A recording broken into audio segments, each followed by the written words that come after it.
धरती सुनहरी अंबर नीला हो, धरती सुनहरी अंबर नीला, हर मौसम रंगीला, ऐसा देश है मेरा हो, ऐसा देश है मेरा। मैं मनीष कुमार सिंह, आपका बायोलॉजी ट्यूटर। स्वागत है आपका अपना एजुकेशनल प्लेटफॉर्म 5 व्हील पर। आज का सेशन बहुत ही इंटरेस्टिंग और एग्ज़ाम के पॉइंट ऑफ व्यू से बहुत ही इम्पोर्टेंट होने वाला है।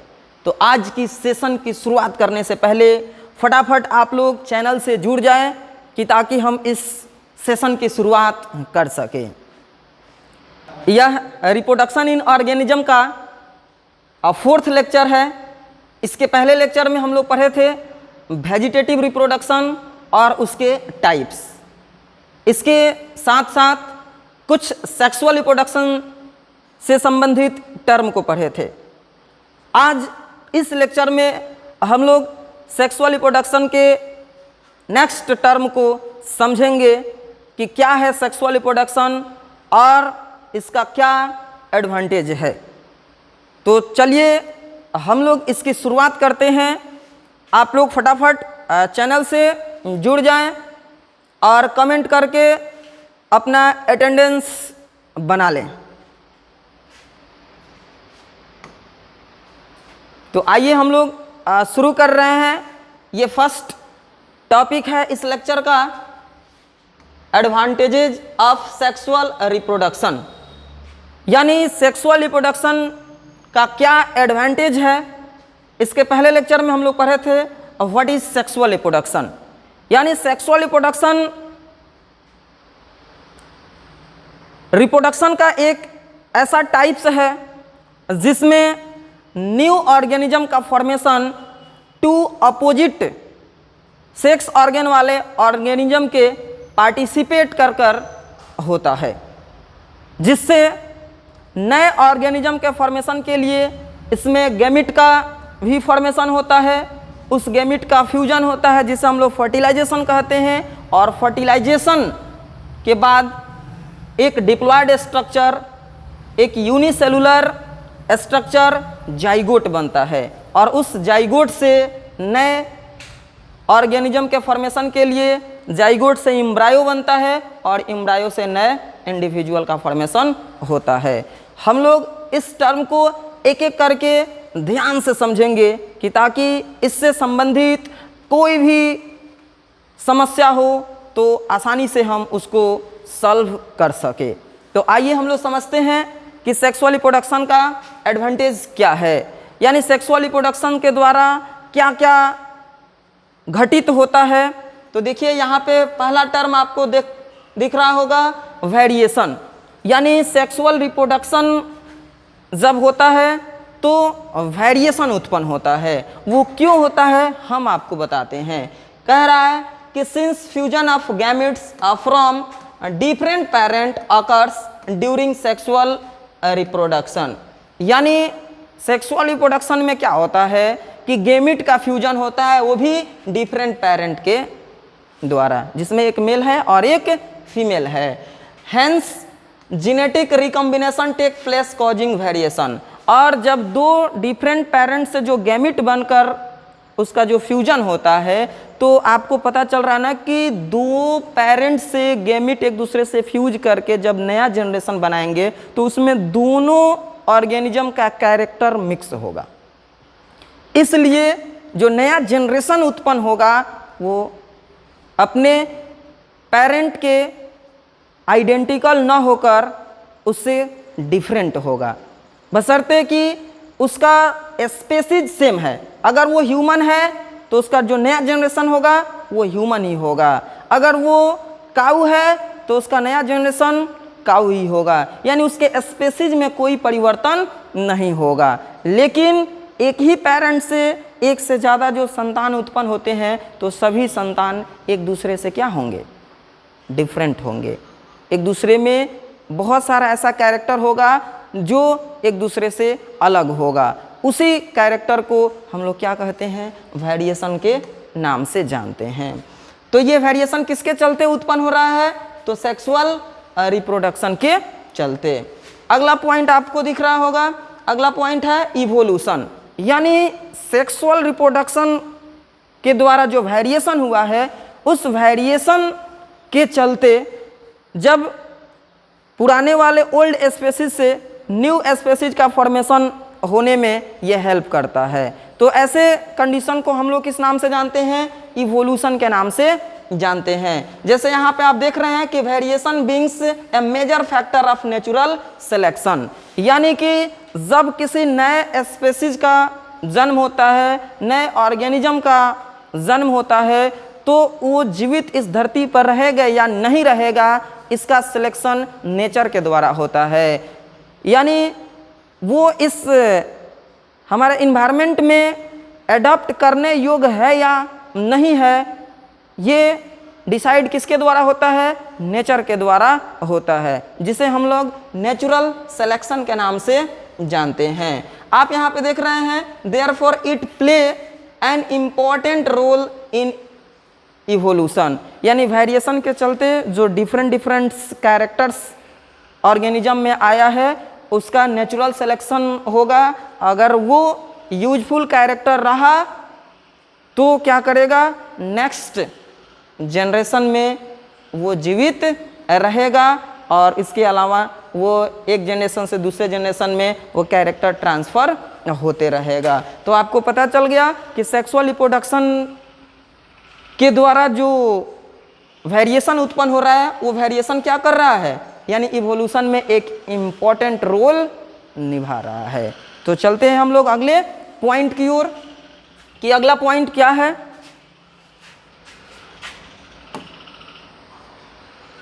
आप देख रहे हैं कि अभी आप दो एडवांटेज को समझे सेक्सुअल रिप्रोडक्शन के, यानी वेरिएशन और इवोल्यूशन। नेक्स्ट एडवांटेज क्या है देखते हैं, ये है एडेप्टेशन। यानी आप देख रहे हैं कि किसी भी ऑर्गेनिज्म का एडेप्टेशन कब होगा? जब उसके अंदर इस इन्वायरमेंट में रहने योग्य यानी सभी कैरेक्टर मौजूद होगा, तभी जाकर वो इस इन्वायरमेंट में जीवित रह सकता है, अन्यथा उसका जीवित रहना संभव नहीं होगा। तो आप देख रहे हैं कि the offspring produce due to sexual reproduction adapt better to the changing environmental condition, यानी सेक्सुअल रिप्रोडक्शन के द्वारा जो भी ऑर्गेनिज्म का प्रोडक्शन होता है, वो यानी इस चेंजिंग इन्वायरमेंटल कंडीशन में भी यानी अच्छे ढंग से क्या रह सकता है? एडॉप्ट कर सकता है। तो ऐसे कंडीशन में ये क्या है? एडेप्टेशन भी सेक्सुअल रिप्रोडक्शन का ही एडवांटेज है। उम्मीद करता हूँ कि आपको ये सभी पॉइंट बहुत ही अच्छे ढंग से समझ में आ रहा है। अगर नहीं आ रहा है तो आप कमेंट कर बताइए, और आप इस लेक्चर को रिव्यू करके बार बार देखिएगा, तो आपको हर एक पॉइंट क्लियर हो जाएगा। तो इसमें आपको टेंशन नहीं लेना है, बिना टेंशन के आप पढ़ाई पर ध्यान दीजिए कि ताकि आपको एक एक पॉइंट क्लियर कराया जाएगा। आप यहाँ पे देखिए अगला जो पॉइंट आप देख रहे हैं वाइगोर एंड वाइटलिटी, इसमें किसके द्वारा ये कैरेक्टर देखने के लिए मिलता है? ये सेक्सुअल रिप्रोडक्शन की अगर हम बात करते हैं तो देखिए यहाँ पे क्या कर रहा है? Genetic recombination and interaction during sexual reproduction provide vigour and यानी वाइटलिटी टू द ऑफस्प्रिंग। आप यहाँ पे देख रहे हैं कि सेक्सुअल रिप्रोडक्शन के द्वारा जो भी ऑर्गेनिज्म का प्रोडक्शन होता है, वे इस इन्वायरमेंटल कंडीशन की बात करें तो कोई भी इन्वायरमेंटल कंडीशन हो, उसमें उसको इस योग्य बनाता है कि ताकि उसकी जीवन क्षमता यानी उसकी जो विटालिटी है वो अच्छे ढंग से हो सके और इस वातावरण में वो जीवित रह सके। और इसमें आप देख रहे हैं कि जो जेनेटिक रिकॉम्बिनेशन हो रहा है सेक्सुअल रिप्रोडक्शन में गेमिट के द्वारा, और उसके बीच जो इंटरेक्शन होता है, और वही इंटरेक्शन और जेनेटिक रिकॉम्बिनेशन क्या करता है? प्रोवाइड करता है यानी इस विटालिटी को और वाइगर को, किसमें? ऑफस्प्रिंग में। तो आप समझ रहे हैं ना? कि ये जेनेटिक रिकॉम्बिनेशन और इंटरेक्शन का ही देन है कि नए ऑर्गेनिज्म में वो क्या करता है, उसकी जीवन क्षमता को बढ़ाता है और इस वातावरण में रहने योग्य बनाता है। तो ये जेनेटिक रिकॉम्बिनेशन किस में होता है, वही तो सेक्सुअल रिप्रोडक्शन में होता है। ये एसेक्सुअल में ऐसा आपको देखने के लिए नहीं मिलेगा। तो चलते हैं हम लोग अगले पॉइंट की ओर, और आप इसका स्क्रीनशॉट भी ले लीजिए कि ताकि आपको आसानी से भविष्य में भी ज़रूरत पड़े तो आप उसका यूज कर सकें। देखिए आपके लिए स्क्रीन पर एक बहुत ही बेहतरीन क्वेश्चन को डिजाइन किया गया है। इस क्वेश्चन को देखिए और फटाफट कमेंट कर कर बताइए कि इसका सही आंसर क्या होगा। हम आपको बता देते हैं कि क्वेश्चन क्या कह रहा है। The fusion of male gamete and female gamete is called. आपको बताना है कि मेल गैमिट और फीमेल गैमिट के फ्यूजन को क्या कहते हैं। तो आप फटाफट कमेंट करके बताइए तो मेल गैमिट और फीमेल गैमिट के फ्यूजन को क्या कहते हैं। आपको स्क्रीन पर ऑप्शन दिख रहा होगा। ऑप्शन नंबर फर्स्ट है सेक्सुअल रिप्रोडक्शन, सेकेंड ऑप्शन है फर्टिलाइजेशन, थर्ड ऑप्शन है कंजुगेशन और फोर्थ ऑप्शन है ऑल ऑफ दीज। तो फटाफट कमेंट करके बताइए।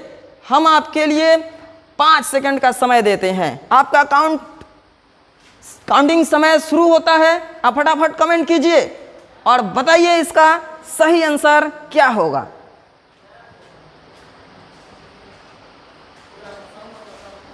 काफी बच्चों ने इसका सही आंसर भेजा है कि मेल गैमिट और फीमेल गैमिट के फ्यूजन को हम लोग फर्टिलाइजेशन कहते हैं। ये बी आंसर करेक्ट है।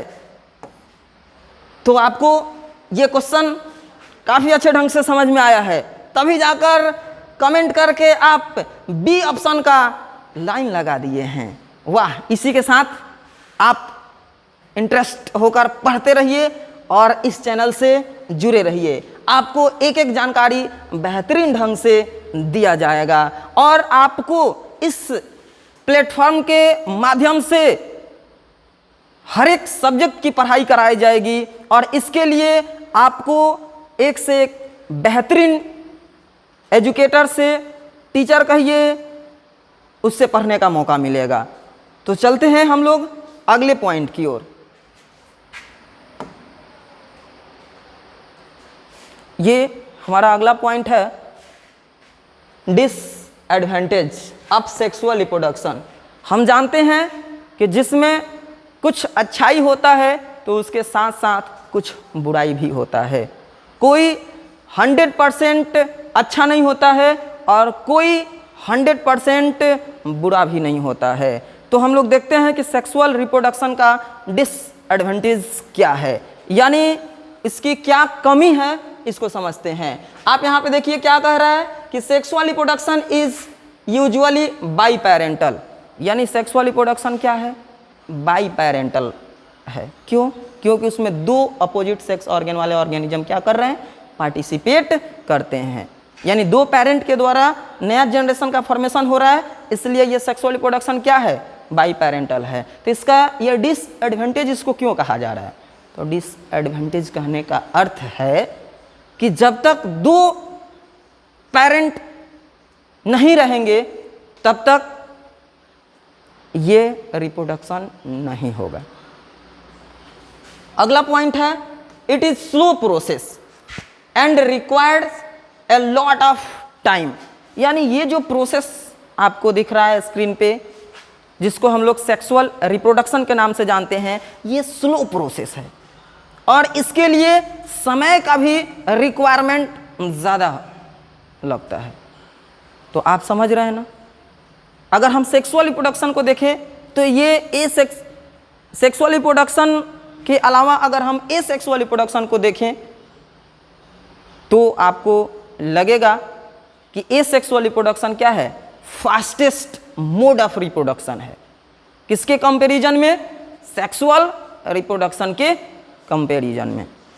अब अगला पॉइंट देखिए क्या कह रहा है, fertilisation has a chance factor, यानी इसके लिए एक फैक्टर के रूप में फर्टिलाइजेशन आता है कि इसमें फर्टिलाइजेशन होगा तो नया जनरेशन बनेगा, फर्टिलाइजेशन नहीं हुआ तो नया जनरेशन नहीं बनेगा।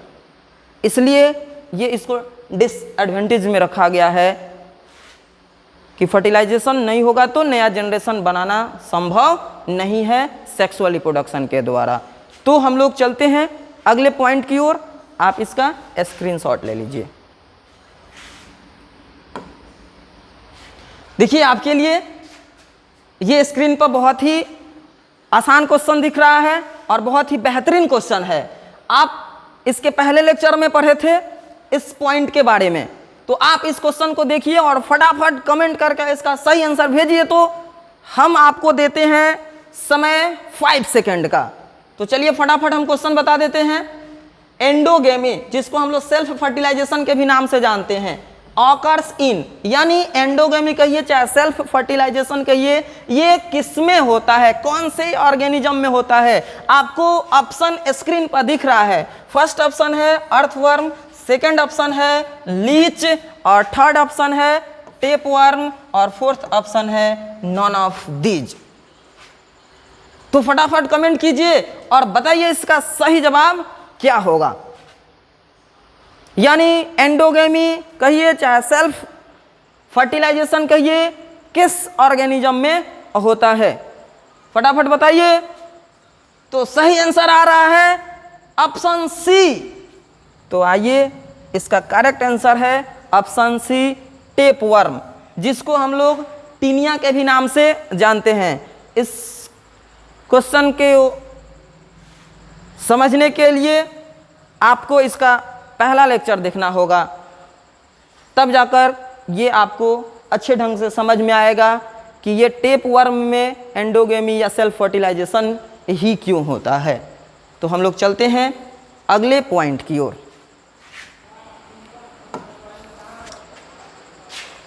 अब हम लोग देखेंगे कि किसी भी ऑर्गेनिज्म में रिप्रोडक्शन होगा तो इसके लिए उसके बॉडी का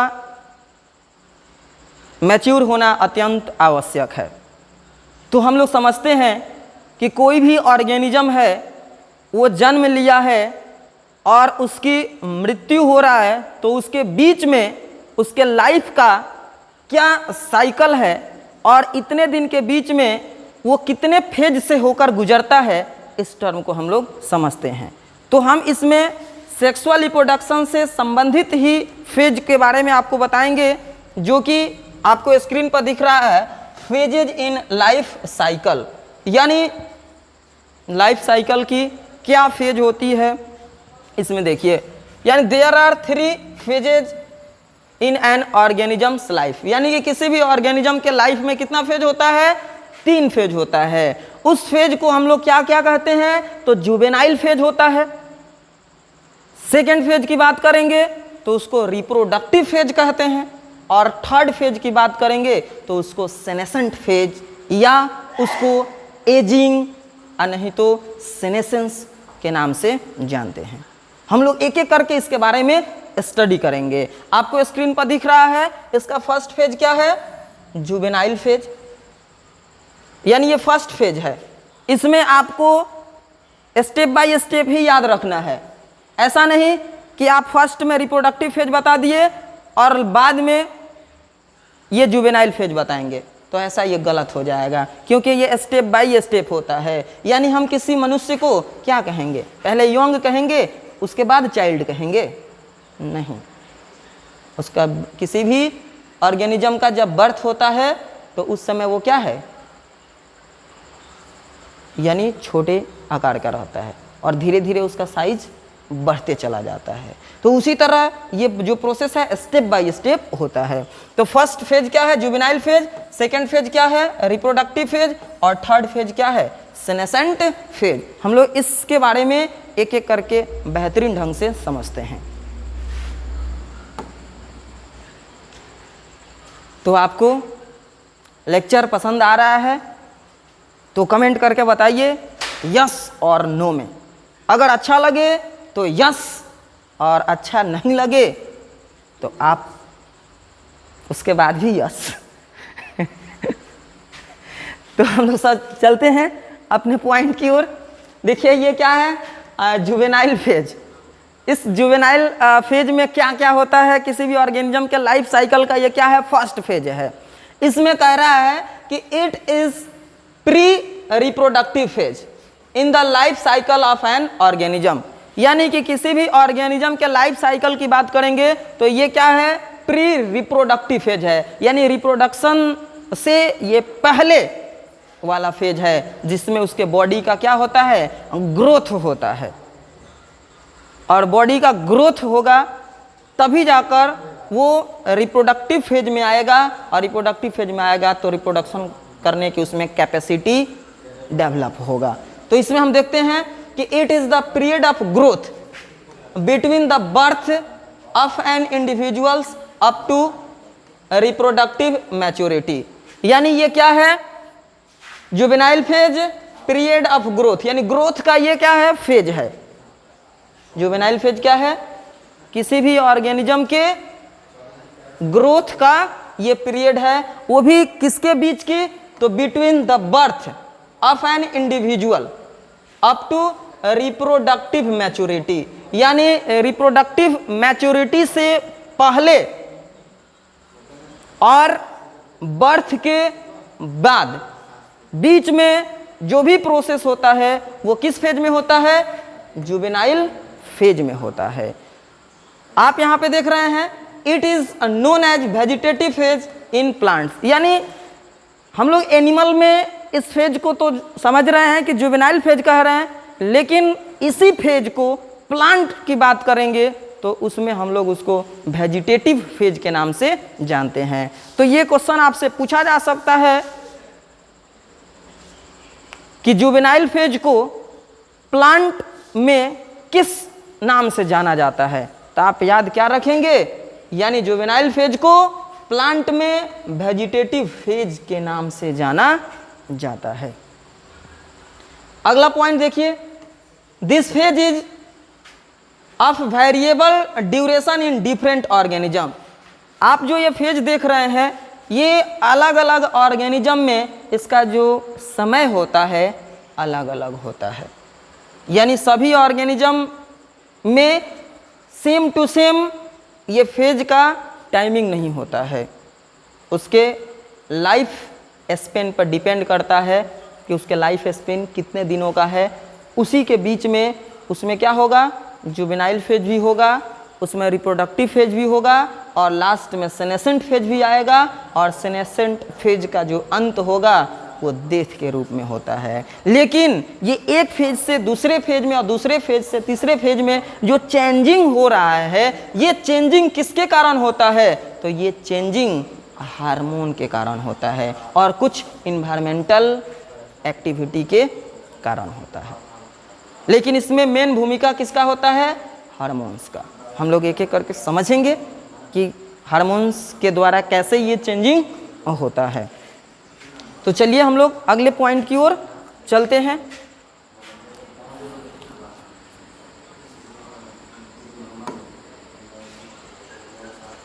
ये अगला पॉइंट है रिप्रोडक्टिव फेज, जो ऑर्गेनिज्म के लाइफ साइकिल का सेकेंड फेज है। यही फेज है जिसमें ऑर्गेनिज्म के आने पर रिप्रोडक्शन का प्रोसेस होता है। जब तक इस फेज में नहीं आएगा तब तक वो रिप्रोडक्शन नहीं करेगा। तो हम लोग देखते हैं कि इस फेज में कोई भी ऑर्गेनिज्म कब आता है। अगर इस फेज में आएगा तो उसके अंदर क्या बदलाव आएगा, क्योंकि ये ऐसा प्रोसेस है जो शरीर के अंदर होता है। यानी कुछ हार्मोन के चलते ये एक फेज से दूसरे फेज में और दूसरे फेज से तीसरे फेज में चेंजिंग होता है। ये बात आपको पहले ही बताया गया। तो हम लोग इसमें समझते हैं कि रिप्रोडक्टिव फेज क्या है और इसमें क्या होता है। रिप्रोडक्टिव फेज को वैसे हम लोग मैच्योरिटी फेज भी कहते हैं, यानी उसमें बॉडी मैच्योर हो जाता है, यानी रिप्रोडक्शन करने योग्य हो जाता है। तो आप देखिए, the organisms reproduce of spring during this phase, यानी इस फेज में ऑर्गेनिज्म क्या करता है, ऑफ स्प्रिंग को रिप्रोड्यूस करता है। Reproductive organ develop and mature during the period called puberty, यानी इस फेज में जैसे ही आता है तो ऑर्गेनिज्म का क्या होता है, रिप्रोडक्टिव ऑर्गन मैच्योर हो जाता है, डेवलप हो जाता है। इस पीरियड को हम लोग क्या कहते हैं, प्यूबर्टी बोलते हैं। तो ये क्वेश्चन यहाँ से पूछ सकता है, ये इंपॉर्टेंट है, आप याद इसको रखिएगा कि प्यूबर्टी क्या है। तो हम बताएंगे कि रिप्रोडक्टिव फेज में आने के बाद जब ऑर्गेनिज्म का रिप्रोडक्टिव ऑर्गन डेवलप और मैच्योर हो जाता है तो उस पीरियड को हम लोग क्या बोलते हैं, प्यूबर्टी के नाम से जानते हैं। आप यहाँ पे देखिए, appearance of flower in higher plants indicate sexual maturity. अगर हम प्लांट की बात करेंगे तो इस फेज की पहचान कैसे होगा, तो इस फेज की पहचान जब प्लांट में फ्लावर अपीयर होने लगेगा तो समझ जाएंगे कि वो जुवेनाइल फेज यानी वेजिटेटिव फेज को क्रॉस कर अब वो रिप्रोडक्टिव फेज में आ गया है। अगर जो प्लांट रिप्रोडक्शन नहीं करते हैं, यानी जिसमें फ्लावर उत्पन्न नहीं होता है, तो उसमें कैसे पहचानेंगे कि वो रिप्रोडक्टिव फेज में आया है या नहीं आया है। तो इसके लिए ये जो आपको प्रोसेस बताया गया है ये किसमें इंडिकेट करेगा, हायर प्लांट में, या जिसको हम लोग फ्लावरिंग प्लांट के नाम से जानते हैं। तो उसमें हम लोग क्या बताएंगे कि जब फ्लावर अपीयर होगा तो समझ जाएंगे कि वो क्या है, रिप्रोडक्टिव फेज में आ गया है। आप यहाँ पे देखिए, आपको स्क्रीन पर कुछ टर्म दिख रहा होगा, ये रिप्रोडक्टिव फेज में ऑर्गेनिज्म की क्या क्या कंडीशन होता है। जैसे देखिए, sexually there are 2 types of flowering plant. अगर हम फ्लावरिंग प्लांट की बात करेंगे तो वो 2 टाइप का होता है। वो कौन कौन, एक है मोनोकार्पिक प्लांट और एक है पॉलीकार्पिक प्लांट। यानी मोनोकार्पिक प्लांट की बात करें तो हम लोग उस प्लांट को बोलेंगे जो पूरे लाइफ साइकिल में या अपने पूरे लाइफ स्पेन में सिर्फ एक बार फ्लावर उत्पन्न करता है और फ्रूट उत्पन्न करता है, उसके बाद उसकी डेथ हो जाता है। तो वैसे प्लांट को हम लोग क्या कहते हैं, मोनोकार्पिक। और जो एवरी ईयर्स ये इंटरवल सीजन में क्या करता है, बार बार फ्लावर का प्रोडक्शन करता है, तो वैसे प्लांट को हम लोग क्या कहते हैं, पॉलीकार्पिक प्लांट कहते हैं। तो हम लोग इस पॉइंट के बारे में डिटेल्स में समझते हैं क्या है। ये रिप्रोडक्टिव फेज में जो 2 टाइप्स के प्लांट्स को बताया गया है, मोनोकार्पिक प्लांट और पॉलीकार्पिक प्लांट, इसके बारे में एक एक करके स्टडी करते हैं। तो आपको जो चीज़ भी पढ़ाया जा रहा है अच्छे ढंग से समझ में आ रहा होगा, हम यही उम्मीद करते हैं। आप चैनल से बने रहें और ध्यान से माइंड को कांस्टेंट करके स्टडी करें, तब जाकर आपको एक एक पॉइंट समझ में आएगा। अन्यथा बाद में आप ही कहिएगा कि सर क्या पढ़ा कर चले गए, कुछ समझ में ही नहीं आया। तो समझ में आने के लिए आपको रेगुलरिटी पर ध्यान देना होगा और अपने माइंड को कांस्टेंट करके अपने स्टडी पर फोकस करना होगा, तभी जाकर आपको बेहतरीन ढंग से समझ में आएगा। नहीं तो कोई ये हमारे पास ऐसा कोई जादू नहीं है या कोई ऐसा मंत्र नहीं है कि हम आपको तुरंत आपके पास ट्रांसफ़र कर दें और आपको हर एक चीज़ समझ में आ जाए। तो अच्छे ढंग से समझने के लिए क्या करना है, तो स्टडी पर फोकस करना है, अपने माइंड को कांस्टेंट बनाकर।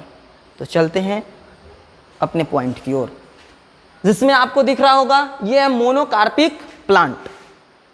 मोनोकार्पिक प्लांट की बात हम करें तो इस धरती पर बहुत सारे प्लांट हैं, लेकिन उस प्लांट में कौन मोनोकार्पिक है और कौन पॉलीकार्पिक है, आपको हम ऐसे बताएंगे कि फिर कभी आप जीवन में नहीं भूलिएगा।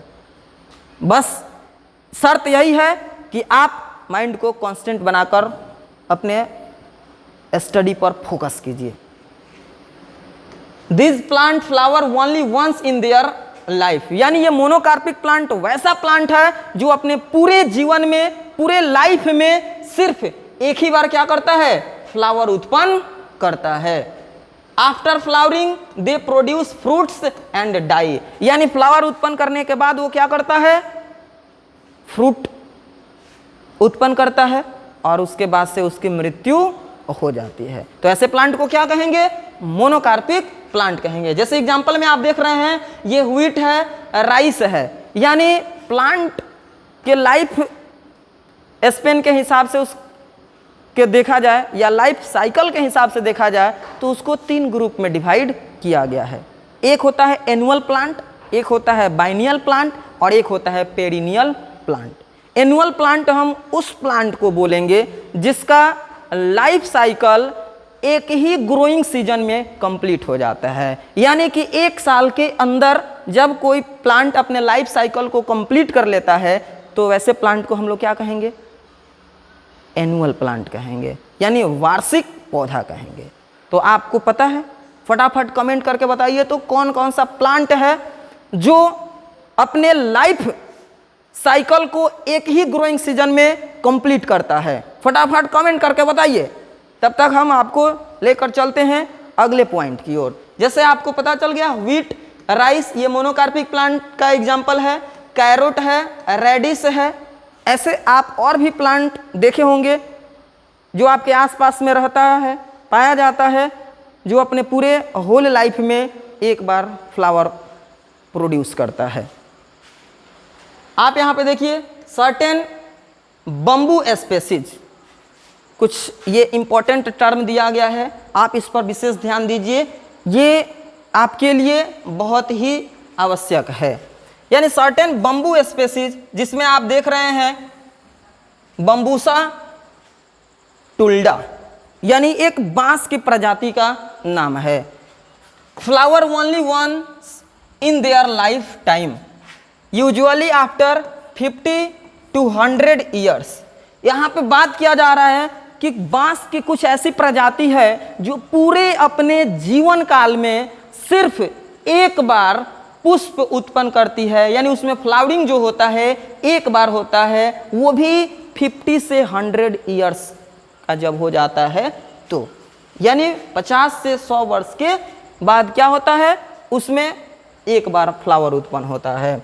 यहाँ पे देखिए एक दूसरा इंटरेस्टिंग पॉइंट है एस्ट्रोबिलैंथस कुंथियाना, यानी ये एक प्लांट का साइंटिफिक नेम है जिस प्लांट को हम लोग नीला कुरेंजी के नाम से जानते हैं। ये हमारे आसपास में नहीं पाया जाता है, ये कर्नाटक है, केरल है, तमिलनाडु है, ऐसे इसका जो हिली एरिया है यानी पहाड़ी एरिया है, उसी पहाड़ी एरिया पर ये प्लांट देखने के लिए मिलता है। इस प्लांट की विशेषता क्या है उसी को समझाने के लिए ये पॉइंट आपके पास रखा गया है। देखिए क्या कह रहा है कि फ्लावर्स वंस इन 12 ईयर्स, यानी इस प्लांट की विशेषता है कि ये अपने पूरे जीवन काल की बात करें तो हम समझ रहे हैं कि ये 12 वर्ष में एक बार इस प्लांट में पुष्प उत्पन्न होता है और लगभग 2 से 3 महीना तक वो फ्लावर खिला हुआ रहता है। उसके बाद अगर फिर आपको देखना है इस फ्लावर को तो पुनः 12 साल और इंतजार करना पड़ेगा। ये केरल और कर्नाटक की पहाड़ियों पर 2006 में ये पुष्प उत्पन्न हुआ था, जिसको हम लोग क्या कहते हैं, एस्ट्रोबिलैंथस कुंथियाना या नीला कुरेंजी के नाम से जानते हैं। उसके बाद 2018 में ये पुष्प उत्पन्न हुआ था। अब हमें देखना होगा तो हमें 2030 का इंतजार करना होगा, लेकिन इंतजार हम आपको नहीं कराएंगे। हम आपको दिखाते हैं कि ये एस्ट्रोबिलैंथस कुंथियाना है, इसका फ्लावर कैसा होता है, हम बेहतरीन ढंग से आपको दिखाते हैं। तब तक आप यहाँ पे देखिए, the last time this plant flowered during September to October 2018, यानी सितंबर से अक्टूबर मंथ के बीच में क्या है, 2018 में ये फ्लावर उत्पन्न हुआ था। It is found in hilly areas in Kerala, Karnataka and Tamil Nadu, यानी तमिलनाडु, केरल और कर्नाटक के पहाड़ियों पर ये पाया जाता है। ये फ्लावर इतना अट्रैक्टिव होता है कि टूरिस्ट भी देखने के लिए आते हैं इस फ्लावर को। तो देखिए हम आपको दिखाते हैं कैसा है। उस फ्लावर को दिखाने से पहले फटाफट आपको स्क्रीन पर एक क्वेश्चन दिख रहा होगा, इस क्वेश्चन को देखिए और इसका जवाब भेजिए, तो हम आपको ये एस्ट्रोबिलंथस कुंथियाना हो गया, यानी बम्बू है, इसका फ्लावर कैसा होता है हम आपको दिखा रहे हैं। तब तक आप फटाफट कमेंट करके बताइए तो ये इसका सही जवाब क्या होगा, जो क्वेश्चन आपको स्क्रीन पर दिख रहा है। क्वेश्चन क्या कह रहा है, the period of growth is called, यानी किसी भी ऑर्गेनिज्म के ग्रोथ के पीरियड को क्या कहा जाता है, आप बताइए। फर्स्ट ऑप्शन आपको दिख रहा होगा जुवेनाइल फेज, सेकेंड ऑप्शन आपको दिख रहा होगा रिप्रोडक्टिव फेज, और थर्ड ऑप्शन दिख रहा होगा सेनेसेंट फेज, और फोर्थ ऑप्शन दिख रहा होगा नॉन ऑफ दिस। तो फटाफट कमेंट करके बताइए कि ग्रोथ के पीरियड को क्या कहा जाता है।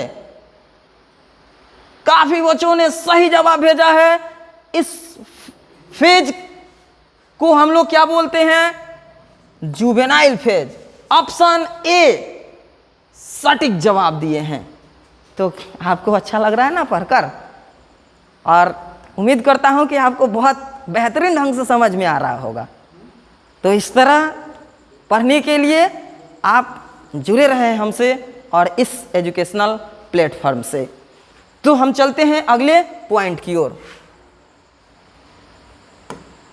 हम आपको बोले थे कि दिखाएंगे आपको उस फ्लावर को जो 12 वर्ष में एक बार पुष्प उत्पन्न करता है। तो देखिए स्क्रीन पर आपको दिख रहा है, ये है फ्लावर ऑफ नीलाकुरेंजी। देखिए कितना बेहतरीन, ये हिली एरिया में है, जो कि यहाँ पे देखिए 2-4 आदमी हो बारी बारी से ये इसको देखने के लिए आते हैं, और यहाँ आकर वो अपने आप को आनंदित महसूस करते हैं। अगर आपको भी देखना है तो आप 12 वर्ष इंतजार कीजिए। 2018 में इसका पुष्प उत्पन्न हुआ था, 2030 में देखने के लिए मिलेगा, लेकिन आप इसको देखकर अभी काम चला लीजिए। ये देखिए एस्ट्रोबिलंथस कुंथियाना इसको भी बोलते हैं, एस्ट्रोबिलंथस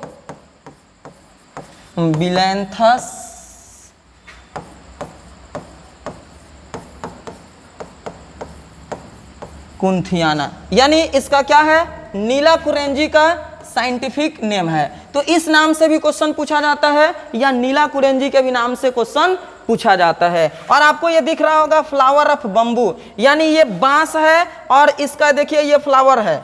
जो आप लोग देखे होंगे जो पुराने बांस हो जाते हैं उसी में ये देखने के लिए मिलता है, जो लगभग 50 से 100 वर्ष के बीच में पूरे अपने जीवन काल में एक ही बार पुष्प उत्पन्न करते हैं। इसके बाद धीरे धीरे वो क्या हो जाते हैं, अपने लाइफ स्पेन को कंप्लीट करके डेथ हो जाते हैं। तो वैसे देखिए ये जो आपको बताया गया, देखिए अपने ये लाइफ साइकिल को अगर 1 साल में पूरा कर लेते तो हम इसको एनुअल प्लांट कहते, लेकिन आप यहाँ पे देखिए ये अपने लाइफ साइकिल को बहुत ज़्यादा समय तक, कई वर्षों तक कंप्लीट करने में लगा देते हैं। इसलिए ऐसे प्लांट को हम लोग क्या कहते हैं, पेरिनियल प्लांट के नाम से जानते हैं। तो आपको समझ में आ गया होगा कि प्लांट जो होता है उसके लाइफ स्पेन और लाइफ साइकिल किस टाइप से व्यतीत कर रहा है, कितने वर्ष में कंप्लीट कर रहा है, उसके हिसाब से वो 3 टाइप्स का होता है। एनुअल प्लांट जो अपने लाइफ साइकिल को पूरे 1 वर्ष के अंदर ही या एक ही ग्रोइंग सीजन में कंप्लीट कर लेता है। बाइनियल प्लांट जो अपने लाइफ साइकिल को 2 ग्रोइंग सीजन में कंप्लीट करता है, और पेरिनियल प्लांट जो अपने लाइफ साइकिल को 2 से ज़्यादा ग्रोइंग सीजन में कंप्लीट करता है। तो उसको हम लोग क्या बोलते हैं, पेरिनियल प्लांट के नाम से जानते हैं। तो आपके आसपास में बहुत सारा प्लांट दिख रहा होगा, आप उसको देखे भी होंगे। तो आप कमेंट करके बताइए एनुअल प्लांट का 5 एग्जाम्पल बताना है, और 5 एग्जाम्पल पेरिनियल प्लांट का कमेंट करके बताना है। और अपने स्टडी को कंटिन्यू बनाए रखना है। चलते हैं हम लोग अगले पॉइंट की ओर। अगला पॉइंट है पॉलीकार्पिक प्लांट, यानी प्लांट जिसमें सिर्फ एक बार फ्लावर उत्पन्न होता है वो है मोनोकार्पिक, और प्लांट जिसमें बार बार अपने समय के हिसाब से अपने अपने सीजन में फ्लावर उत्पन्न होता है तो उसको पॉलीकार्पिक प्लांट कहते हैं। तो देखिए, दीज प्लांट्स आर पेरिनियल, यानी पॉलीकार्पिक प्लांट में कौन सा प्लांट आएगा? जो पेरिनियल होगा। जो पेरिनियल नहीं है वो पॉलीकार्पिक प्लांट नहीं है, वो मोनोकार्पिक में आएगा। और इसमें देखिए, and flower repeatedly eight interval every years, यानी इंटरवल प्रत्येक वर्ष क्या करता है? उसमें फ्लावर उत्पन्न होता है। तो ऐसे प्लांट को हम लोग क्या कहेंगे? पॉलीकार्पिक प्लांट कहेंगे। एग्जाम्पल की बात करेंगे तो देखिए, एप्पल है, मैंगो है, ऑरेंज है, गुआवा है, ये चाइना रोज है। चाइना रोज तो आप जानते ही हैं, नॉर्मल यह हिबिस्कस होता है, उसको भी हम लोग चाइना रोज के नाम से जानते हैं। तो ऐसे करके ये जो प्लांट है सब क्या है? पेरिनियल प्लांट है, और पेरिनियल प्लांट के होने के साथ साथ ये पॉलीकार्पिक प्लांट है। तो देखिए आपको स्क्रीन पर कितना खूबसूरत ये फ्लावर दिख रहा है। किसका ये फ्लावर है? एप्पल का। हम आपको एप्पल का ही फ्लावर दिखा रहे हैं, क्यों? हम जानते हैं कि ऐसा जो प्लांट है हमारे एरिया में नहीं होता है। तो नहीं होता, हम नहीं देखे हैं। अगर हम यहाँ पे चाहते तो मैंगो का फ्लावर दिखा देते, तो मैंगो का तो फ्लावर आप देखे ही हैं, लेकिन ये एप्पल का फ्लावर है। ये क्या है? पॉलीकार्पिक प्लांट है, जो एवरी ईयर्स इंटरवल देकर क्या करता है?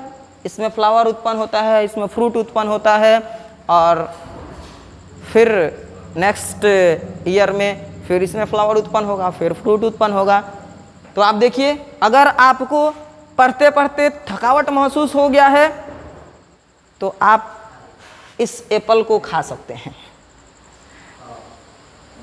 आप सबके लिए है, फटाफट कमेंट करके बताइए कि किसको किसको ये एप्पल चाहिए।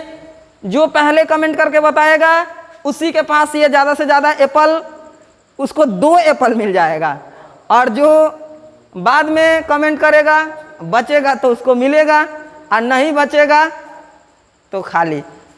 अगर बचा तो उसमें से काट काट कर मिलेगा, छोटा छोटा पीस मिलेगा। तो इसलिए फटाफट कमेंट करके बताइए कि आपको ये एप्पल कैसा लगता है। वैसे कहा जाता है कि अगर आप सुबह में एक एप्पल खाते हैं तो आपको ये बहुत सारी बीमारियों से दूर रखेगा। यानी अगर आप सुबह में एक एप्पल खाते हैं तो इससे क्या होगा? आपको कभी किसी डॉक्टर के पास जाने की आवश्यकता नहीं पड़ेगा, आप यूं ही तंदुरुस्त रहेंगे। तो आप अगले दिन से एप्पल खाना शुरू कर दीजिए। तब तक हम चलते हैं अगले पॉइंट की ओर। आले चले तुझको फूलों की बाग में। तो आपको स्क्रीन पर बहुत ही बेहतरीन सा एक फ्लावरिंग प्लांट दिख रहा होगा। हम इस प्लांट को स्पेशली इस उद्देश्य से लाए हैं आपके लिए कि ताकि आपको पता चल सके कुछ पॉलीकार्पिक प्लांट ऐसे भी होते हैं जो अपने रिप्रोडक्टिव फेज में आने के बाद से वे सालों भर वो पुष्प उत्पन्न करते रहते हैं। यानी कोई ऐसा मंथ उसके लिए स्पेशल नहीं होता है। और आप देखे होंगे जैसे मैंगो है, लीची है, गुआवा है, ये सभी प्लांट है, ये पॉलीकार्पिक है, लेकिन हर एक साल ये स्पेशल मौसम में इसमें फ्लावर उत्पन्न होता है। तो कुछ आपको डिफरेंट है। ये है जो फ्लावरिंग प्लांट, इसका नाम है चाइना रोज। यानी आपको ये स्क्रीन पर बहुत ही खूबसूरत इमेज दिख रहा होगा। तो चलते हैं हम लोग अगले पॉइंट की ओर। अगला पॉइंट है एनिमल ब्रीडिंग। तो बात करते हैं एनिमल ब्रीडिंग का। तो क्या है एनिमल ब्रीडिंग और ये कितने टाइप से होता है, इस बात को हम लोग समझते हैं। तो एनिमल ब्रीडिंग में एनिमल वो अपने जैसे नए जनरेशन का फॉर्मेशन करते हैं, तो उसको हम लोग एनिमल ब्रीडिंग के नाम से जानते हैं, यानी कि वो रिप्रोडक्शन ही है एनिमल में। लेकिन यहाँ पे देखिए क्या कह रहा है कि one on the basis of time of breeding animal are of two types, यानी कि ब्रीडिंग के टाइम के हिसाब से अगर देखा जाए तो एनिमल दो प्रकार के होते हैं, एक सीजनल ब्रीडर्स और एक को हम लोग बोलते हैं कंटिन्यूअस ब्रीडर्स।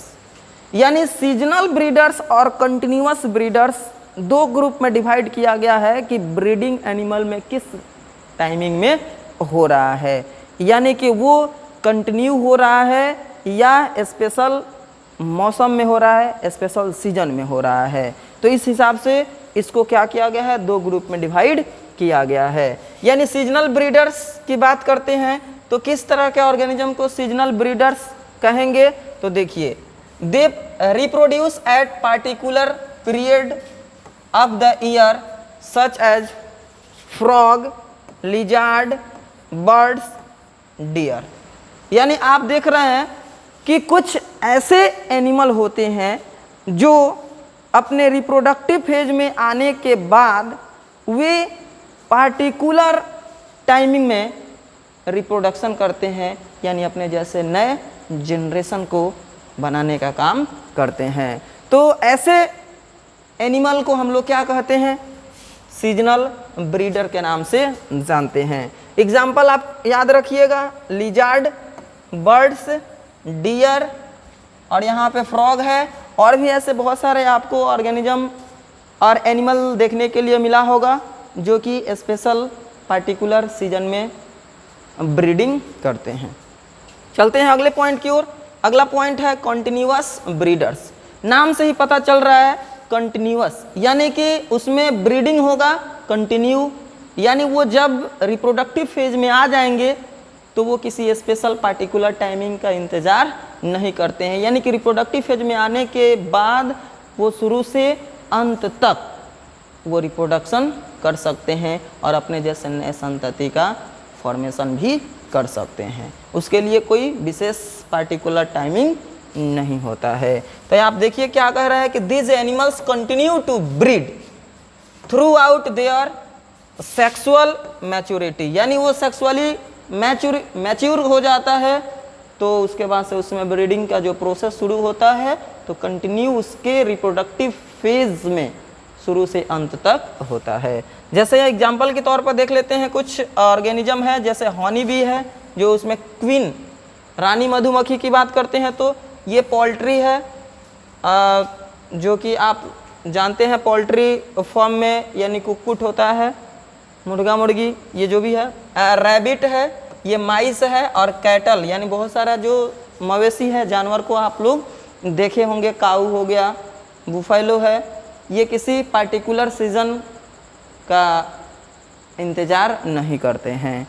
इसके अलावा यानी जो भी प्राइमेट मैमल्स है जैसे ह्यूमन है, एप है और मॉन्की है, इन सभी में भी जब रिप्रोडक्शन की बात करते हैं तो कंटिन्यू, यानी जब रिप्रोडक्टिव फेज में आ जाते हैं तो होते रहता है।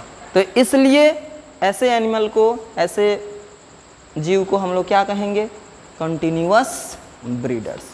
तो उम्मीद करते हैं कि आपको ये पॉइंट बेहतरीन ढंग से समझ में आया होगा। तो चलते हैं हम लोग अगले पॉइंट की ओर। देखिए आपको स्क्रीन पर एक बहुत ही अच्छा क्वेश्चन दिख रहा होगा। आप इस क्वेश्चन के ऑप्शन को पढ़िए और फटाफट कमेंट करके इसका आंसर दीजिए कि क्या होगा इसका सही आंसर। आपको क्वेश्चन दिख रहा है, क्या कह रहा है question, in which of the following plant flowers once in 12 years, यानी इन सब में से कौन सा प्लांट है जिसमें 12 ईयर्स में एक बार फ्लावरिंग होता है यानी पुष्प उत्पन्न होता है। तो आप फटाफट कमेंट करके बताइए कि 12 वर्ष में एक बार किस प्लांट में पुष्प उत्पन्न होता है। ऑप्शन ए है बम्बू, ऑप्शन बी है मैंगो, ऑप्शन सी है रोज प्लांट और ऑप्शन डी है नीला कुरेंजी। तो आप फटाफट कमेंट करके बताइए कि इसका सही आंसर क्या होगा। आपके लिए हम 5 सेकंड का टाइमिंग देते हैं, फटाफट कमेंट कीजिए और बताइए कि इसका सही आंसर क्या होगा। अरे काफी बच्चों के द्वारा सटीक जवाब भेजा जा रहा है, ये तो आंसर का लाइन लगा दिए हैं। काफी बच्चों ने सही आंसर भेजे, ऑप्शन डी ये है नीला कुरेंजी। आपको पता है इसको एस्ट्रोबिलैंथस कुंथियाना के भी नाम से जानते हैं, यानी ये केरल और कर्नाटक और तमिलनाडु की पहाड़ी क्षेत्रों में पाया जाता है। ये इसमें फ्लावरिंग की बात करते हैं तो 12 ईयर्स में एक बार इसमें फ्लावरिंग होता है और उस इतना अट्रैक्टिव होता है कि उसको देखने के लिए दूर दूर से यानी टूरिस्ट भी आते हैं। चलते हैं हम लोग अगले पॉइंट की ओर। देखिए अगला पॉइंट क्या है, cyclical changes in reproductive phase of female placental mammals. तो आपको ये क्लास अटेंड कर कर बहुत ही आनंद मिल रहा होगा और आप इसी तरह जुड़े रहिए इस चैनल से और हम आपको लेकर चलते हैं अगले पॉइंट की ओर। तो ये पॉइंट क्या कह रहा है कि साइक्लिकल चेंजेज की बात कर रहा है, किसमें, तो रिप्रोडक्टिव फेज में, वो भी किसके, तो प्लेसेंटल मैमल्स, और ये भी किसमें होता है, फीमेल में। यानी फीमेल प्लेसेंटल मैमल्स के रिप्रोडक्टिव फेज में जो साइक्लिकल चेंजेज होता है उस चेंजेज के बारे में हम लोग जानेंगे इस पॉइंट के माध्यम से। ये जो साइक्लिकल चेंजेज है ये दो तरह के होता है, एक को हम लोग बोलते हैं स्ट्रेस साइकिल जिसको शॉर्टकट में ईसी भी बोला जाता है, और दूसरा है मेंस्ट्रुअल साइकिल जिसको एमसी के नाम से जाना जाता है। हम लोग इस पॉइंट के माध्यम से जानेंगे कि कौन से ऑर्गेनिज्म है जिसमें स्ट्रेस साइकिल होता है और कौन से ऑर्गेनिज्म है जिसमें मेंस्ट्रुअल साइकिल होता है। ये क्या है, एक साइक्लिकल चेंजेज है जो किसमें होता है, रिप्रोडक्टिव फेज में आने के बाद फीमेल के रिप्रोडक्टिव ऑर्गेन में होता है। तो आपको याद रखना होगा कि ये मैमल्स में होता है। मैमल्स की बात करते हैं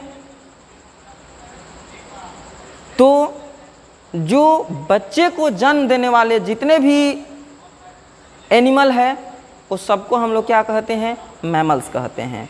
उस मैमल्स में भी दो तरह के होते हैं, एक को बोलते हैं प्राइमेट मैमल्स और एक को बोलते हैं नॉन प्राइमेट मैमल्स। तो आपको पता होना चाहिए कि प्राइमेट कौन है और नॉन प्राइमेट कौन है। यानी प्राइमेट मैमल्स की बात करेंगे तो ह्यूमन हो गया, मंकी, चिंपैंजी हो गया, गोरिल्ला हो गया, एप, यही है जिसको हम लोग क्या बोलते हैं, प्राइमेट मैमल। लेकिन इसको छोड़कर बाकी जितने भी आप एनिमल देख रहे हैं जो बच्चे को जन्म देते हैं, जिसका ईयर आपको बाहर की तरफ ये दिखाई देता है, तो वैसे एनिमल को हम लोग क्या बोलते हैं, नॉन प्राइमेट मैमल्स के नाम से जानते हैं। जैसे काऊ है, डॉग है, इसके अलावा गोट है, डियर है, सीप है, बुफेलो है, ऐसे बहुत सारा एनिमल है जिसको हम लोग क्या बोलते हैं, नॉन प्राइमेट मैमल्स। अब इसमें देखिए एक वर्ड आता है प्लेसेंटल मैमल्स, यानी प्लेसेंटल मैमल्स यानी उस मैमल्स की बात करते हैं जिसमें प्लेसेंटा का फॉर्मेशन होता है। तो प्लेसेंटा जब वो उसके रिप्रोडक्टिव ऑर्गन में बनता है तो हम लोग समझते हैं इस पॉइंट के माध्यम से कि कौन से ऑर्गेनिज्म में स्ट्रेस साइकिल होगा और किस ऑर्गेनिज्म यानी किस एनिमल में यह मेंस्ट्रुअल साइकिल होगा।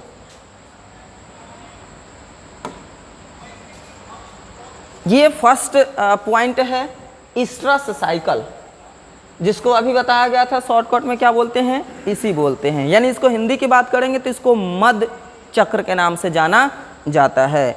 यानी कि ये एक साइक्लिकल चेंजेज है। क्या है इसमें, तो देखिए the cyclical changes occurs in reproductive organ of non primate placental mammals.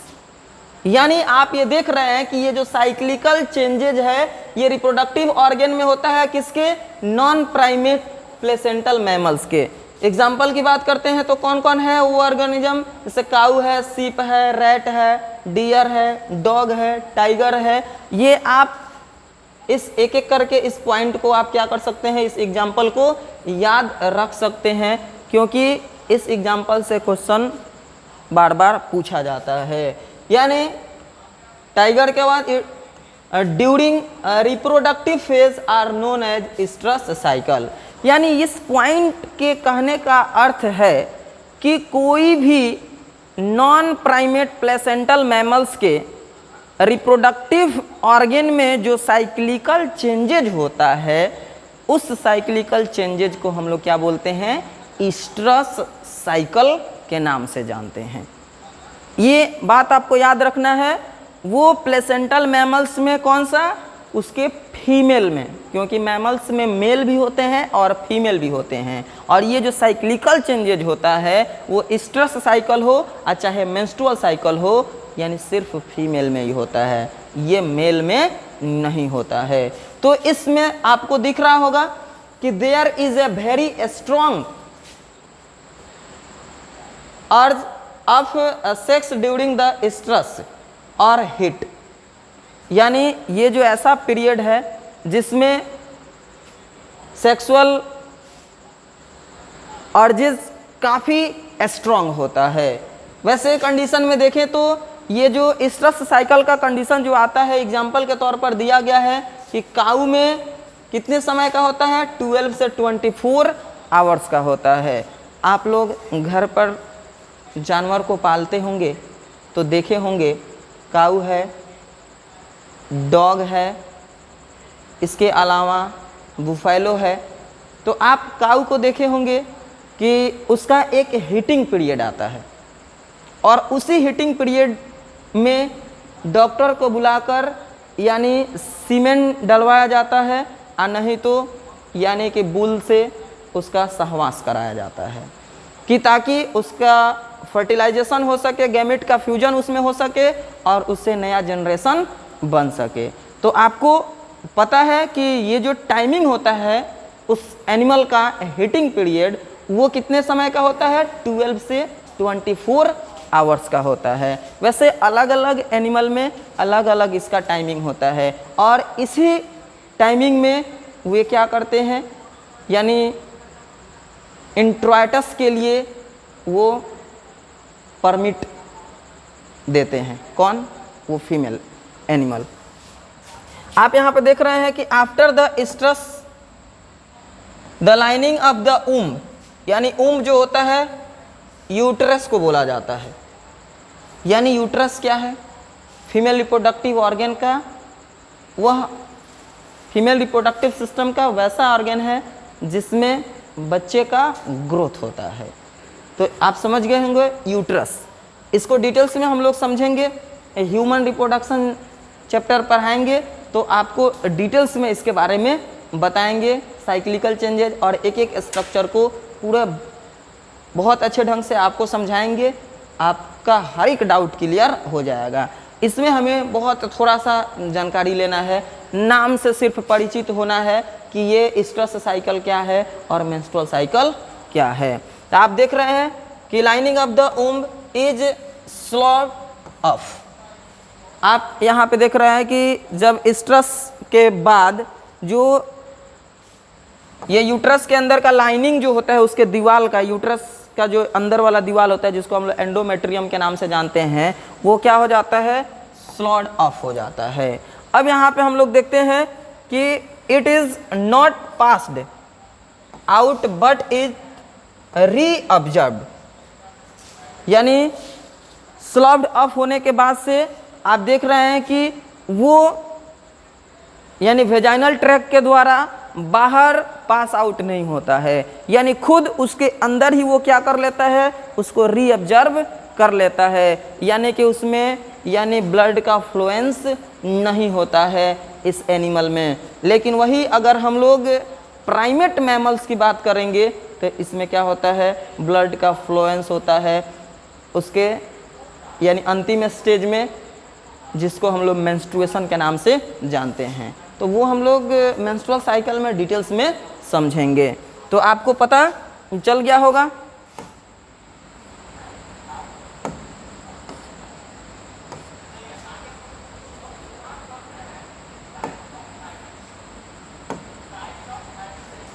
अब हम लोग चलते हैं अगले पॉइंट की ओर।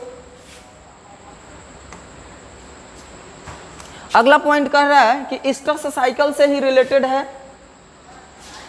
Depending upon the number of estrous cycle experienced in a year the mammals are monoestrous, biestrous, polyestrous. यानी आप यहाँ पे देख रहे हैं कि स्ट्रेस साइकिल के नंबर पर आधारित अगर हम ये बात करें कि एक साल में कितना बार स्ट्रेस साइकिल होता है ऑर्गेनिज्म में यानी एनिमल में, उसके हिसाब से अगर देखा जाए तो मैमल्स जो होते हैं उसको 3 कैटेगरी में डिवाइड किया गया है।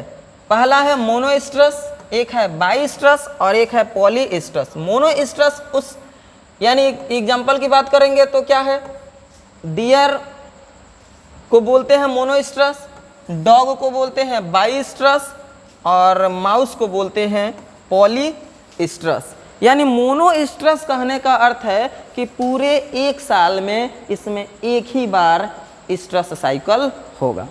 अगर एक साल में 2 बार स्ट्रेस साइकिल हो रहा है तो उसको हम लोग क्या बोलेंगे, बाईस्ट्रेस बोलेंगे। अगर एक साल में यानी कि 2 से अधिक बार स्ट्रेस साइकिल हो रहा है तो उसको हम लोग क्या बोलेंगे, पॉलीस्ट्रेस के नाम से जानेंगे। यानी कि एक साल में जितना बार स्ट्रेस साइकिल होगा उतने बार यानी कि वो नए जनरेशन को उत्पन्न करने के लिए तैयार होंगे।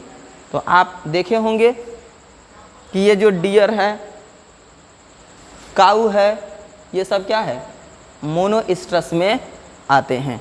वो एक साल में एक ही बार वो बच्चे को जन्म देते हैं। अब आगे हम लोग बात करते हैं कि क्या है इसका अगला पॉइंट। तो आप अभी समझे कि जो रिप्रोडक्टिव ऑर्गन में साइक्लिकल चेंजेज होता है प्लेसेंटल मैमल्स के, तो वो 2 तरह के होता है, एक स्ट्रेस साइकिल और एक होता है मेंस्ट्रुअल साइकिल। तो स्ट्रेस साइकिल तो आपको समझ में आ गया कि ये सिर्फ किस में होगा, नॉन प्राइमेट प्लेसेंटल मैमल्स में होगा।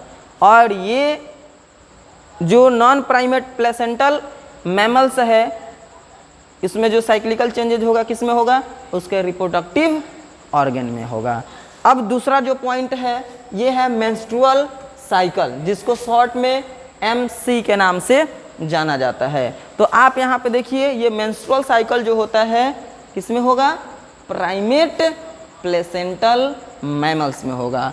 आपको अभी बताया गया था कि प्राइमेट प्लेसेंटल मैमल्स कौन कौन है, तो ह्यूमन है, मॉन्की है, और ह्यूमन के समान जो भी एनिमल है ना, जो भी यानी ऑर्गेनिज्म है वो सब क्या है, यानी ह्यूमन के समान जो मैमल्स है उसको हम लोग क्या बोलते हैं, प्राइमेट मैमल्स बोलते हैं।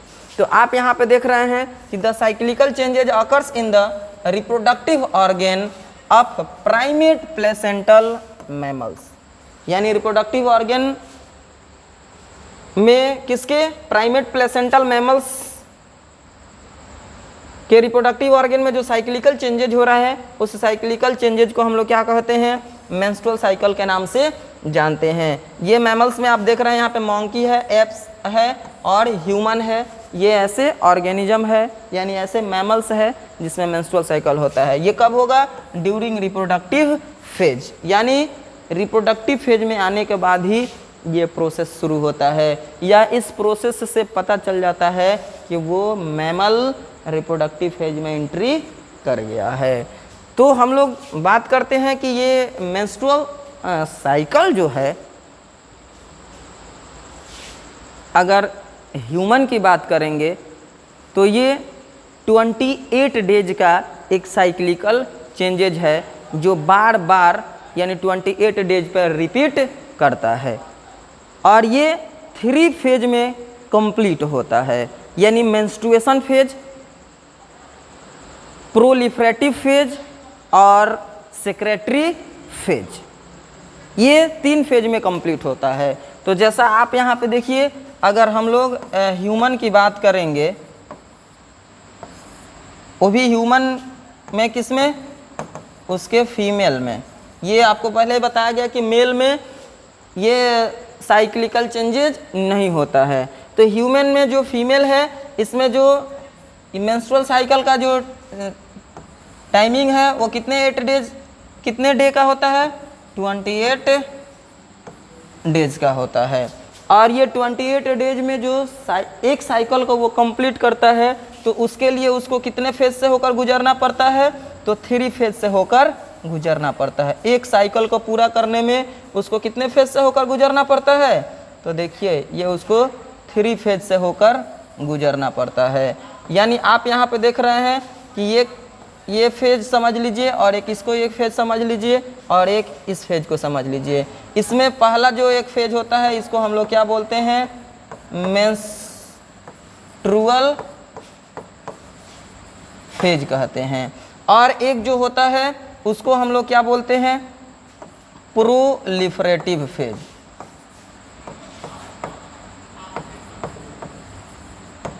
प्रोलिफरेटिव फेज के नाम से जानते हैं। और एक जो होता है इसको हम लोग क्या बोलते हैं, सेक्रेटरी फेज के नाम से जानते हैं। यानी ये जो इसका स्टार्टिंग होता है, आप देख रहे हैं कि यहाँ से यहाँ तक एक फेज कंप्लीट होगा, यहाँ से यहाँ तक दूसरा फेज कंप्लीट होगा, और यहाँ से यहाँ तक क्या होगा, तीसरा फेज कंप्लीट होगा। यानी एक साइकिल को पूरा करने में उसको कितना समय लगता है, 28 डेज समय लगता है। जिसमें मेंस्ट्रुअल फेज की बात करेंगे तो ये कितने समय में पूरा हो जाता है, यानी लगभग 5 डेज में ये कंप्लीट हो जाता है। और प्रोलिफरेटिव फेज की बात करेंगे तो ये कब से कब तक रहता है, तो यानी 6th डे से ये शुरू होता है और 14th डे तक ये चलता है।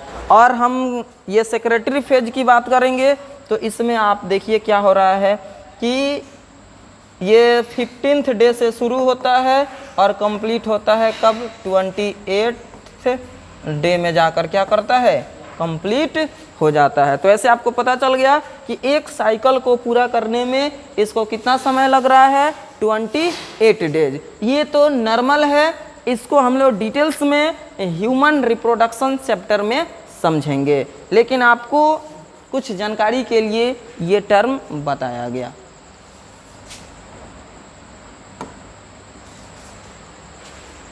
अगला जो आप पॉइंट देख रहे हैं, जो कि यानी किसी भी ऑर्गेनिज्म के लाइफ साइकिल में 3 फेज होता है, जिसमें आप फर्स्ट पढ़े थे जुवेनाइल फेज, सेकेंड पढ़े थे रिप्रोडक्टिव फेज, और थर्ड जो होता है उसको हम लोग सेनेसेंट फेज के नाम से जानते हैं। तो हम लोग अभी तक 2 फेज के बारे में समझ चुके हैं, जुवेनाइल फेज के बारे में, सेकेंड रिप्रोडक्टिव फेज में, यानी कि the period of growth is called juvenile phase, और इसी जुवेनाइल फेज को प्लांट में वेजिटेटिव फेज के नाम से भी जाना जाता है। और बात करते हैं रिप्रोडक्टिव फेज की, तो जैसे ही जुवेनाइल फेज का एंड होता है तो रिप्रोडक्टिव फेज की शुरुआत होती है। इसमें ऑर्गेनिज्म का रिप्रोडक्टिव ऑर्गन जो होता है डेवलप हो जाता है, मैच्योर हो जाता है और रिप्रोडक्शन करने योग्य हो जाता है और उसके शरीर में कुछ बदलाव भी आने लगते हैं। और उस बदलाव में जैसे अगर हम बात करेंगे तो वोकल कॉर्ड में, एनिमल में क्या होता है, अगर ह्यूमन की बात करेंगे तो वोकल कॉर्ड में चेंजिंग आने लगता है, वो भी किसके चलते, हार्मोन बनने के चलते, और जिसको हम लोग मेल हार्मोन के नाम से जानते हैं। अब यहाँ पे बात करते हैं कि जैसे वोकल कॉर्ड में चेंजिंग आने के साथ साथ यानी कि माउथ टच और ब्रीड यानी बियर्ड भी बढ़ जाता है, जैसे दाढ़ी मूछ आ जाता है, आर्म पीठ में हेयर फॉलिकल्स आ जाते हैं। इसके अलावा जेनाइटल ऑर्गन में भी हेयर फॉलिकल्स आ जाते हैं। और इस तरह क्या होता है कि इससे पता चल जाता है कि वो ये जो ह्यूमन है यानी ये रिप्रोडक्टिव फेज में एंट्री कर गया है। इसके अलावा अगर फीमेल की बात करेंगे तो उसमें भी कुछ चेंजिंग आ जाता है, जिसमें आप जानते हैं कि ब्रेस्ट बढ़ जाता है। इसके अलावा उसमें मेंस्ट्रुएशन की क्रिया शुरू हो जाती है। तो हम लोग समझते हैं अगला जो लास्ट उसका फेज है जिसको बोलते हैं सेनेसेंट फेज, इसको एजिंग के भी नाम से जाना जाता है और इसको सेनेसेंस भी कहा जाता है। तो आप देखिए सेनेसेंट फेज में क्या कह रहा है कि it begins at the end of reproductive phase, यानी इसकी जो शुरुआत होती है रिप्रोडक्टिव फेज के एंड होने से होती है। When degeneration sets in structure and functioning of the body, जब यानी कि बॉडी का फंक्शन अच्छे ढंग से काम नहीं कर पाता है, स्किन जो होता है लूज होने लगता है, मेटाबॉलिक प्रोसेस स्लो होने लगता है, तो समझ लीजिए कि रिप्रोडक्टिव फेज से एंट्री हो गया है किसमें, इस सेनेसेंट फेज में। तो अब यहाँ पे हम लोग देख रहे हैं कि it is the last phase of life cycle, यानी लाइफ साइकिल का क्या है, ये लास्ट फेज है। It ultimately leads to death, यानी इस फेज का जो अंत होता है मृत्यु के रूप में होता है। समझ लीजिए कि इस फेज में जो आ गया वो अब लास्ट कंडीशन में ही चल रहा है। लेकिन आप यहाँ पे देखें कि वो एनिमल हो या चाहे प्लांट हो, इसमें किसी यानी एक फेज से दूसरे फेज में और दूसरे फेज से तीसरे फेज में जो ये चेंजिंग हो रहा है ये किसके चलते हो रहा है, तो हार्मोन के चलते हो रहा है। और ये हार्मोन के साथ साथ कुछ इन्वायरमेंटल कंडीशन पर भी ये डिपेंडेंट रहता है कि आपका वातावरण कैसा है, आपको किस टाइप से भोजन मिल रहा है, इस पर भी डिपेंड करता है कि कौन कितना जल्दी सेनेसेंट फेज में आएगा। आप देखे होंगे कि बहुत सारे एक्टर जो होते हैं वो अपने बॉडी को फिट बना कर रखते हैं। क्यों? क्योंकि वो अपने डाइट पर विशेष ध्यान देते हैं, यानी अपने बॉडी को फिट रखने के लिए बहुत सारा जो प्रोसेस होता है यानी उसको मेंटेन करके रखते हैं, तब जाकर वो लंबे समय के भी, ज़्यादा आयु के भी होते हैं तो भी वो फिट रहते हैं। जैसे आप एक्टर में देखे होंगे, अनिल कपूर को देख लीजिए, सलमान खान को देख लीजिए, इनका उम्र कितने दिन का है और वो अभी भी तंदुरुस्त और फिट लगते हैं। इसका कारण क्या है? वो अपने बॉडी को मेंटेन करके रखते हैं, अपने भोजन पर ध्यान देते हैं। आप भी अगर ऐसा करते हैं तो आपका भी बॉडी फिट रहेगा, स्ट्रांग रहेगा। तो चलते हैं अगले पॉइंट की ओर। जैसे आपको इसमें बताया गया कि सेनेसेंट फेज में क्या होता है, मेटाबॉलिक प्रोसेस स्लो हो जाता है। तो चलिए अगला पॉइंट क्या है, देखिए अगला स्क्रीन पर आपको एक बहुत ही खूबसूरत क्वेश्चन दिख रहा होगा। आप इस क्वेश्चन को देखिए और फटाफट कमेंट करके बताइए कि इसका सही आंसर क्या होगा। आपको ऑप्शन दिख रहा है, यानी क्वेश्चन क्या है, मेंस्ट्रुअल साइकिल ऑकर्स इन, यानी मेंस्ट्रुअल साइकिल किस एनिमल में होता है? आप फटाफट कमेंट करके बताइए तो। मंकी में होता है, या डॉग में होता है, या काऊ में होता है, या सब में होता है? तो ये चारों ऑप्शन को देखिए और फटाफट कमेंट करके बताइए कि इसका सही आंसर क्या होगा। तब तक देख रहे हैं कि बहुत सारे बच्चे सही जवाब भेज रहे हैं। ऑप्शन ए देखिए सटीक आंसर है। मंकी में क्या होता है? मेंस्ट्रुअल साइकिल होता है, क्योंकि मंकी क्या है? ये प्राइमेट प्लेसेंटल मैमल्स है। तो ये सेशन आपको कैसा लगा? उम्मीद करता हूँ कि आपको एक एक पॉइंट बहुत ही बेहतरीन ढंग से समझ में आया होगा। आपका इंतज़ार समाप्त हुआ। समय को देखते हुए हम लोग लेते हैं विदा। जय हिंद।